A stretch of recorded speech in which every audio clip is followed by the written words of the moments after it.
Wow. UFC 295. Wow. Madison Square Garden, man. All the stars were out. 45th was out. The fighters showed out, man. The fighters, man. That what a card. What a card. Even let's go ahead and go through the prelims real quick. Didn't get to watch until Mateusz Rebecki and Roosevelt Roberts. That's when I started watching. I was at work for some of these, and then went to Domino's, grab me a barbecue pizza. You know what I'm saying? I had to get a little something in. Anyways, what a card, man. I saw Emmers and Gordon both had KOs. I don't know who got performance and bonuses of the night. Haven't gotten that far. But I was just going to talk about some fights a little bit. What I think's next. What's going to be next. From what I've heard. From what I've seen. Just get y'all's thoughts in the comments and see what's going on, man. Like I said, I started watching Roberts and Mateusz. Mateusz just overwhelmed Roberts. Roberts had no answer for anything. On the ground, transitioned into a beautiful armbar, and it was pretty much light work. Shout out Roosevelt Roberts, so tough 31. He was great on the show. A lot of people thought, hell, I was a fan, on the show. I know he was in the UFC for a bit. I don't know, man. It's very tough, right? You take a short notice fight, you miss weight. I think he missed weight by 2 pounds, 158. It's gonna be tough, right? It's gonna be tough to get back. But Mateusz, 18-1 now, dominant victory. What's next? Top 15. At lightweight, there's so many killers and there's so many good guys at 155. There's a lot of fights to make, right? Let me know in the comments who you want to see. I'm drawing a blank. It's late, past midnight. But man, what a performance.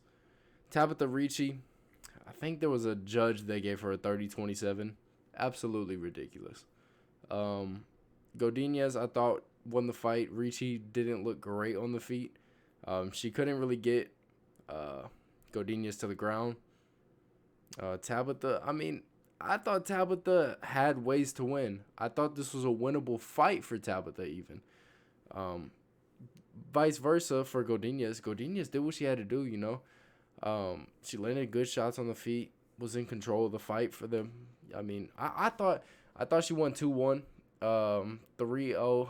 I don't really see 3-0 either way. Definitely not 30-27 Ricci though. Definitely not. Urseg Costa. Good fight, dude. Great fight. I want to talk about Sadikov, dude. Sadikov and Borshchev. I missed this fight. I heard it was a banger. Split draw decision. I thought it was a split draw from what I saw on Twitter. I saw some 28-28s. I need to go and watch that fight though. Schnell pulled out of the Urseg fight, but man, dude, Costa looked pretty damn good. I thought, dude, I enjoyed that fight. It got me hyped for the fucking main card. And let's talk about this main card. Diego Lopez. Star in the making, right? I saw him back in UFC Nashville. I don't know if this was the card. No. Evloev was that wasn't the Evloev fight. I forgot. Who did Diego Lopez fight on that card? Gavin Tucker. Yes, dude. Dude, he smoked Gavin. I was so pumped for this fight. This was on Sandhagen Font card in Nashville. Sweet fucking card, dude. Nashville showed out. That was my first ever UFC event I attended. Sucks that Sandhagen Font was the way it was. Sandhagen torn tricep, but man. Speaking of Sandhagen was at these fights. 295. Anyways, getting a little bit off track. But Diego Lopez takes a short notice fight against Masvidal. Loses, right? I thought some people said that they think he pulled it out or they thought he did. If my memory's not, you know what I'm saying.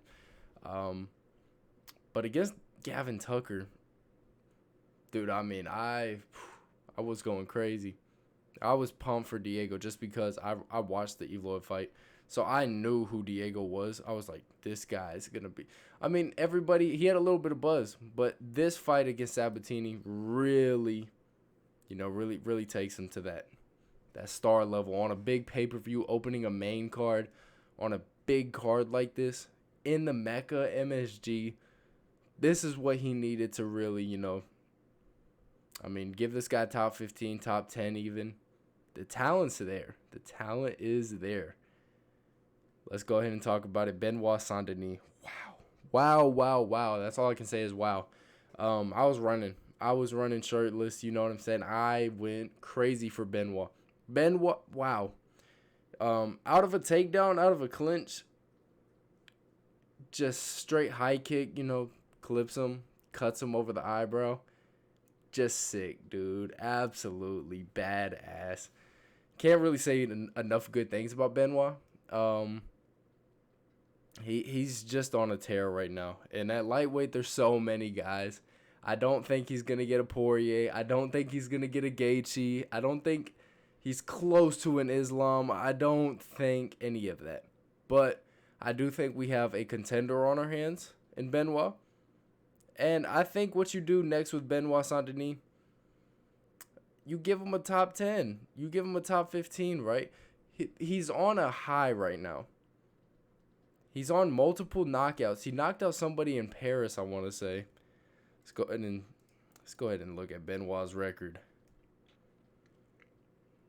Moises, yeah. Thiago. Sit up. Fuck. How did he finish him? Is it body kick? I want to say body kick. I want to say a kick. But I just remember Benoit. Just a sweet fighter, man. This is the type of guy that you need on a pay-per-view main card. Because this was the perfect fight, right? Even for Matt Frevola, right? It's the risk you take. It's the game we play, right? It was gonna end either way, right? Frevola or Saint-Denis. It was gonna be somebody was getting their lights put out. But this is what you want on a pay-per-view. And I think it sets the tone for the main card, right? Can we talk about it? 5 finishes on this main card. All KOs, TKOs. Just amazing, bro. Just amazing. Next for Benoit. Dude, I don't know. Top 10. Just give him anybody top 10, top 15. I say top 10, dude. Just think about lightweight as, there's no difference between the top 10, top 15. Everybody at 155 are killers. He's just not going to get a Gaethje. He's not going to get a Poirier. Just say it how it is, right? Next, we got Andrade Dern. Very interesting fight on Dern's part. Dern just didn't look good on the feet, man. And I'm not trying to be harsh. I like Mackenzie Dern, and I like Jessica Andrade. Saw her back in Nashville as well. She got subbed by, what's her name? Fuck. What's the chick's name? Drawing a blank. Fuck, who did Andrade fight? Oh my god, I really like the girl. Suarez, Tatiana Suarez, yes. I was not expecting Dern to look like that, man. I was just not expecting that. Mackenzie Dern, she was on Embedded all week. She looked great, dude. She looked great in training. She looked like she was in great shape. And I don't think she looked necessarily terrible in the fight. She was extending a lot of her punches, and she was landing. Dude, Dern was landing. Now, was she effective with her striking? Not really. Was Andrade in danger at all? Not really. Andrade was very patient, conserving her energy and just waiting for her shots, was digging in some really nice low leg kicks. And I think that was, that was the start of it, right? Throwing a few calf kicks, throwing a few leg kicks. Soften Dern up so she's not just moving laterally the whole time. But then Andrade just gets Dern against the cage and then ends up, piecing her up with some hooks. Dropped her at the end of the first. So the end of the first or second, she got dropped, and then yeah, she ended up getting finished. End of the first, I think she got dropped. Yeah, and then ended up second round. Dern just got clipped and just never got up, right? Next for Andrade at strawweight. That's the thing. It could be a title, right? she has so much damn experience, and she's fought the who's who, multiple weight classes. You know, I mean, this was a performance she needed, though. The Rogan interview after was absolutely insane, though, saying that she hopes she gets 50 G's to pay off her divorce. Anyways, insane comment by Joe Rogan, but, you know, it'll slide. This was the fight for divorce. I think Dern's going through one as well. So, I mean, very interesting on both sides. I don't know if I bring that up if I'm Rogan, but anyways, leads us to the co-main event of the evening. Since probably Leon Edwards, you know, another UK fighter, I haven't had a reaction to a knockout like this. And I'm talking Leon Usman 2 in Utah. 5th round, you know, we're cruising. Leon comes out of nowhere with the greatest head kick, right? In a 5th round in elevation, right? We could talk about that all day. That's a story of its own. We all know the story by now, though. What Tom Aspinall just did is he just wrote his own story, and he just set up the heavyweight division for, you know, a new era. I think this is what the heavyweight division kind of needed. Jones and Stipe, this was a retirement fight for both sides. I still think that way because Dana comes out and says, what's next, right? It's John Jones and Stipe still, according to him, right? It's a retirement fight for both fighters. John and Stipe, I just don't see John coming back and fighting in Aspinall, fighting a Cyril again. It doesn't make sense right now. Even fighting Aspinall doesn't really make sense. 14-3, you know, the experience in. I don't think there's enough eyeballs on Aspinall yet. I'm a huge Aspinall fan. Like I said, I haven't had a reaction to a knockout like this since Leon Edwards. I was running around shirtless. I was screaming. Tom Aspinall is my favorite heavyweight right now. Going into this fight, I was not too confident because I know Sergei was already weighing in as the backup for Jones and Stipe. So then that led me to believe Sergei was the better prepared fighter, which he was. Sergei Pavlovich was better prepared. Either way, he had a better training camp. I think Aspinall comes out and says he has a pulled muscle in his back going into this fight. Didn't really get to train for 2 weeks. Aspinall's been saying this all week, though. Heavyweight MMA, you can get away with that. Because all it takes in heavyweight MMA is what Tom Aspinall just did. 2 1-2s. And just makes light work of Sergei. I can't even say light work, man. Because Sergei, he landed a shot on Aspinall. And that made the heart drop a little bit. After that, though, Aspinall comes back with 2 1-2s.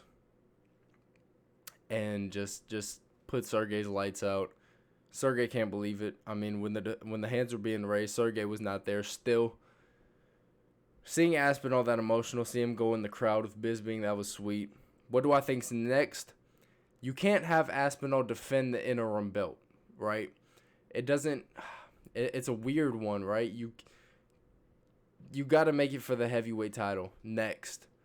Aspinall's got to fight for the heavyweight title. There's no other way to say it. Whether it's John Jones, I hope it is. Aspinall, in my humble opinion, deserves the Jones fight. This performance, him smoking Pavlovich, some people don't understand how scary of a. I can't say that. Sergei is the scariest heavyweight on the roster. There's nobody scarier. It's his last 6 fights, all first round finishes. He smoked everybody. It's nuts. All first round finishes, Russian heavyweight with heavy hands and moves very, very well. It's really insane to me. What Tom Aspinall just did. Absolutely nuts. What do you do next? Is it John? You know, I'm not really against Aspinall Stipe. Aspinall Stipe, it ruins the Jones fight if Aspinall can come out and beat Stipe. But if Jones is out until late next year, we're talking August, September maybe, a torn pec off the muscle is no joke. So I heard DC talking about July. I don't see it. A torn pec off the, just to get that range of motion back is going to take a lot of time. And just to be able to do push-ups, pull-ups, go on runs, just stuff to be an active fighter, it is going to be very, very tough. And John's getting older, right? So it's going to be even tougher to recover. This was my main event. This was my heavyweight title right here. I don't care about Jones and Stipe as much as I wanted to see Pavlovich and Aspinall. Don't know if that's a hot take. It's my thoughts. Jones and Stipe doesn't really move the needle for me, just because Stipe, he didn't deserve a title shot, right? Coming off an Ngannou loss and being above the age of 40, he's the GO heavyweight, right? But Jones Stipe just didn't have that excitement level, just because Pavlovich and Aspinall, these are the next two heavyweights right here. These are the two guys that are putting it on the line. These are the two guys. You know, Stipe gets smoked by John Jones. Everybody, oh, Stipe, right off into the sunset, get a payday, you deserve it. That's how it goes. Stipe beats John, greatest heavyweight, still probably rides off into the sunset. I don't see him sticking around either way. Same with John. I don't know if, and that's what worries me is, do you make this fight anyways with no belt? Do you let Aspinall fight Cyril next? Do you let him fight Gane next? For the heavyweight title. You can't have Aspinall defend the interim. That cannot happen in any way, shape, or form. You cannot make Aspinall versus Cyril Gane for for defending the interim title. You can't have Cyril fight for a guy defending that. It just doesn't work. Let me know your thoughts. That's just my thoughts on it. I just don't. It's gonna be a weird time in heavyweight, but the division's gonna be in a good spot after what we figure out with John Jones, right? John's he's kind of holding the division up. If I wouldn't be against Stipe Aspinall, my humble opinion. Let John recover.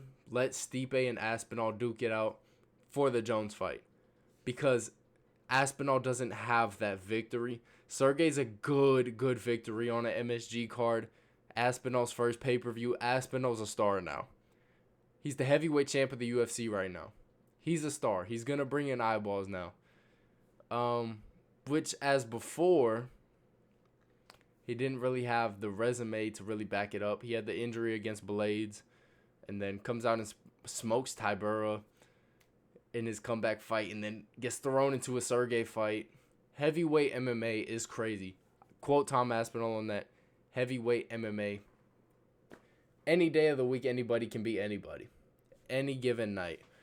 And this is Tom Aspinall's night. It's new heavyweight king. Good time.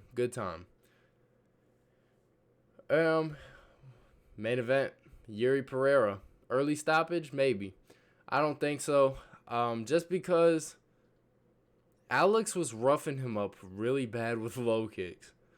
There's not a better low kick than Alex Pereira's. Alex Pereira's going to tear your lead leg up. And he only needs 4 or 5 to really get you to stop leaning on that leg, to get you to stop putting pressure on that front leg.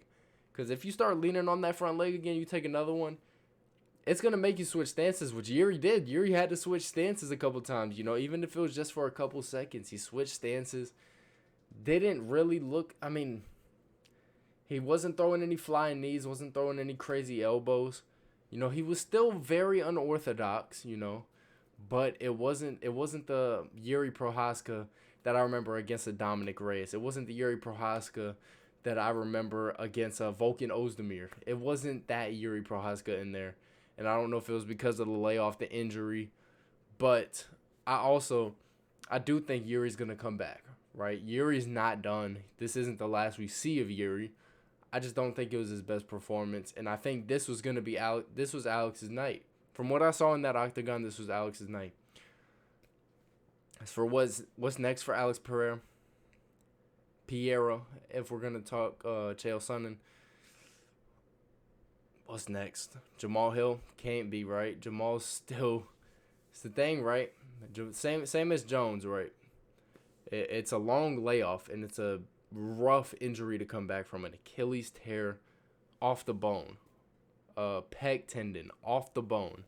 These are two very significant injuries that I mean, as an athlete, some people very much struggle with coming back from these, right? Um, as for Yuri, I would like to see still top 5, right? You still throw him a top 5 light heavyweight. He's still 1 or 2 wins away from another title shot. 1 with a good performance. 2, I mean, the thing is, 1 because of the way the fight ended. He gets smoked unconscious. Let's see it. But, I mean, an early stoppage, kind of controversial. Yuri said he was cool with the stoppage. He was out. So, that clears up a lot. But, Pereira, Adesanya, right? Adesanya 4. Just wild scenes right now. I'm not against it. Adesanya has the last victory over him. Why not go up and wait? 205. Holds 205 up for a little bit, and if I'm a 205er, I'm not happy about it at all. But I mean, there's a lot of guys fighting at 205 right now. I think we got Rakic, Blachowicz. They're rematching. I don't know who else. Let's see if we got UFC 205 rankings. See if we got anybody booked at 205. So Jamal Hill, that's the champ. Pereira, that would be the fight, right? Would be Pereira and Jamal Hill. But Ankalaev and Johnny Walker, they're probably going to rematch. And Rakic, Blachowicz. So, yeah, make the Izzy fight. I don't know. Izzy's talking about laying off and taking his time for whatever. That's the fight I would want to see, probably. Izzy Pereira at light heavyweight. Why not? I mean, Izzy's not getting the title shot at middleweight. Fuck. Because, Izzy's still number 1 at middleweight. And Dricus pulls it off against Strickland. Strickland even beats Dricus, and then somebody else snatches middleweight. Hamza snatches middleweight. Hamza, Izzy. There's so many fights to make, and there's so much to look forward to with the UFC going into the year of 2024. And we haven't even gotten through UFC 296, which, man, what a card that'll be. That main card is just something. But light heavyweight is very top heavy, right? Jamal Hill, Yuri, Magomed, Pereira, Blachowicz. Then after Rakic, Krylov, Walker, it starts to get a little dicey, right? We got Dustin Jacoby at 15. Dominic Reyes is fighting Carlos Olberg in January. Very interesting, very weird. Ryan Spann, sometimes I think he's a great fighter. Sometimes I'm like, dude, what is Ryan Spann doing? Sometimes he trains, sometimes he doesn't. I don't know sometimes with light heavyweight. Anthony Smith, it's a weird time at 205, and the division's just been cursed ever since Johns left. The belt moves so much. I don't know if there's a real champion at 205, right? Yuri beats Glover, has to relinquish the belt. Jamal Hill versus Glover, Jamal wins, has to relinquish. He loses the belt. These guys aren't losing the title. Yuri was the champion. He didn't lose the title. He still didn't lose the title. We should have seen Yuri versus Jamal Hill. Alex Pereira should not have been fighting for this title right now. It should have been Jamal Hill versus Yuri, but that's just the way things line up, right? Jamal Hill gets injured. Yuri comes back. Wasn't the best version of Yuri, in my opinion. But I still think he's 1, maybe 2 wins away from another title shot. Should be interesting. Interesting times at 205, though. Blachowicz, he's fighting Rakic. Winner of that could very easily get a title shot at 205 right now. Especially if Pereira turns around quickly. then winner of that could easily turn around, fight Pereira, and then you make the Hill fight later next year. Interesting times, man. Got a lot to look forward to, though. UFC 296. Allen versus Craig. I mean, it's a good. The next few fight nights, man. I mean, if we're not talking this Dariush Sarukian card, I mean, we can go ahead and skip to 296, man, because the main card speaks for itself. Going in, we got Leon Colby, Alexander Pantoja, Brandon Royval. This is something I want to talk about. Who are the flyweights that fought on this card? Ursay Costa. Yeah, this just made me think about flyweight. I was watching this Ursay versus Costa. Very sweet fight. I enjoyed that fight a ton. But Brandon Moreno has had a title shot in the last how many flyweight? Like 4, 5, 6 flyweight fights. They've all been Brandon Moreno. So the division needs to move on a little bit. Let Moreno fight somebody else. I'm not saying Moreno's not a title contender. He's up there. I mean, he's the best flyweight. I mean, he's a top 3 flyweight. But, I mean, Figueiredo's out of the division. Let Pantoja Royval duke it out. You know, it'll be a sweet fight, I'm sure. That's what flyweight needs. Flyweight just needs some sweet fights. They just need some new blood. That's all I got to say about flyweight. It's nothing. There's just not. The division is just not deep. But Leon Colby, man, that'll. I can't wait for that presser. I can't. Colby fight weeks just never disappoint, right? Colby's he's gonna sell. Pantoja Royval. After Pantoja, dude, the way Pantoja looked against Moreno, I thought Moreno was gonna finish him multiple times in that fight. Vice versa, man. I thought Pantoja was gonna finish Moreno multiple times in that fight. Pantoja's heart in his post-fight interview, after winning that belt, man, that was just some powerful shit right there. Alexander Pantoja, I'm a fan. You know, after that, because I love Brandon Moreno more than the next person. Just as much as the next person. I mean, Moreno's fan base is massive. But seeing Pantoja really pull that, I mean, that was a dog fight. Shavkat, Wonder Boy. Sweet fight, you know. I think it'll be closer than people think. I don't think Shavkat just runs through, same as people thought maybe he would have done against Jeff Neal. I don't think he just runs through Wonder Boy. I mean, if he comes out shooting on some Hamza, you know what I'm saying, just straight sprinting out the gas, I don't know if Wonder Boy can keep up with that. But stays on the feet for a little bit. Wonder Boy can make this fight interesting. Tony versus Patty. I mean, David Goggins versus Big Mac Eater. It's a very interesting matchup. I'm excited to see Patty back, you know. I think we're going to see a new and improved, more serious Patty Pimblett. And I think we're also going to see Tony Ferguson training with David Goggins. So I think this will be a sweet fight. At 155, dude, this is kind of one of the meme fights that you put together. Tony Ferguson versus Patty Pimblett. You tell me this 2 years ago, I smack you. This does not happen. But it's 2023, December 16th, UFC 296. I guess this fight's happening. Vicente Luque, Ian Gary, perfect fight to open this main card. Should be fireworks. Ian Gary, just an exciting striker, exciting blood. At welterweight, I mean, this is a future title contender probably. Now, this whole Leon situation is going to be interesting fight week if they're on that same podium together with Ian supposedly getting kicked out of Leon's gym. I don't think it's as big of a deal as people are making it, especially Ian Gary, man. I don't think this is a big deal.